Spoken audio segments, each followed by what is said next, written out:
अवघ्या 15 महिन्याच्या बाळाने दगडाचा तुकडा गिळल्यामुळे तो खडा बालकाच्या थेट घशात गेला होता। यानंतर कान नाक घसा विभागातील डॉक्टरांनी फुफ्फुसातील खडा काढून यशस्वीरित्या शस्त्रक्रिया पार पडली।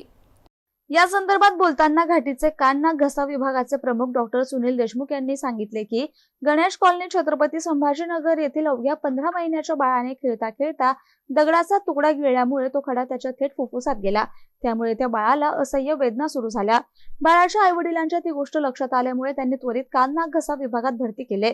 बाळाचे वय कमी असल्यामुळे शस्त्रक्रिया करण्यास अवघड होती, परंतु त्या बाहेरची भूल देऊन फुफ्फुसातील अंदाजे 1 बाय 1 सेंटीमीटरचा दगडाचा तुकडा फुफ्फुसामधून काढून यशस्वीरित्या ही अवघड शस्त्रक्रिया रात्री 2 वाजता पार पडली।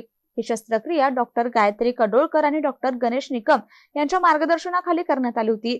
बालकाची तब्येत उत्तम असून त्यांना सुट्टी देण्यात आल्याचं डॉक्टर सुनील देशमुख यांनी सांगितलंय। नुकतेच आमच्याकडे अशा एक प्रकारची एक खूप आश्चर्यकारक केस आलेली आहे की 15 महिन्याचा मुलगा होता आणि खेळता खेळता त्यानं एक अंदाजे जवळपास एक 6 ते 7 मिलीमीटर लांबीचा दगड, ज्याला आपण कंकर म्हणतो, तर तो एक दगडाचा तुकडा त्यानं चुकून तोंडात घातला आणि तो तुकडा त्याचा गिळता गिळता तो त्याच्या फुफ्फुसामध्ये गेला आणि फुफ्फुसात गेल्यानंतर त्या मुलाला दम लागणं सुरू झालं। त्याला श्वास घ्यायला त्रास व्हायला लागला। मग त्याच्या आईवडिलांच्या लक्षात आलं की हा मुलाने खेळता खेळता काहीतरी गिळलं असावं।